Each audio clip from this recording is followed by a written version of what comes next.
आपका? क्या नाम है आपका? डीजे गराज सेमा, डीजे गराज।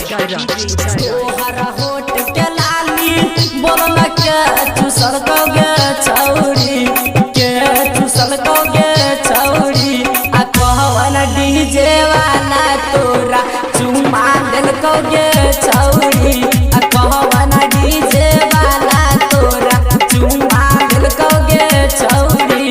तोहरा होठ के लाली बोलना के चूसल कौगे छौरी, के चूसल कौगे छौरी।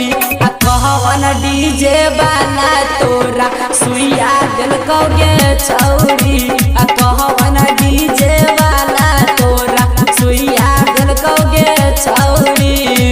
क्या नाम है आपका? क्या नाम है आपका?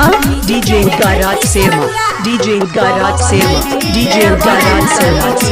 सुइया दिल कौगे छौरी। Contact number 6204759616.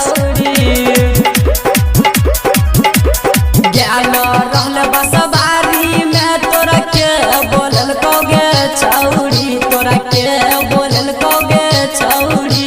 आ कौन छोरा तोरा हेग नंबर दिल कौगे छौरी। आ कहवन छोरा तोरा हेग नंबर दिल कौगे छौरी। आ कहवन छोरा तोरा हेग फोन केल कौगे छौरी। तोहर आँख के कजरा हे गई के नाम ठेलोगे छौरी, के नाम ठेलोगे छौरी।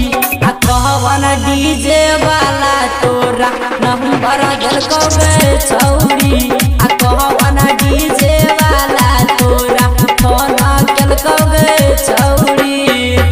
हेलो, के बजे छी? डीजे गराज सेमा, डीजे गराज सेमा। कहवन डीजे वाला Contact number 6204759616. सुइया दिल कौगे छौरी। तोहरा केस के गजरा हे गई के ना उजर लोगे छौरी, के ना उजर लोगे छौरी।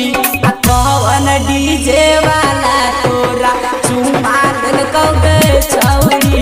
आ कहवन डीजे वाला तोरा चुमा दिल कौगे छौरी।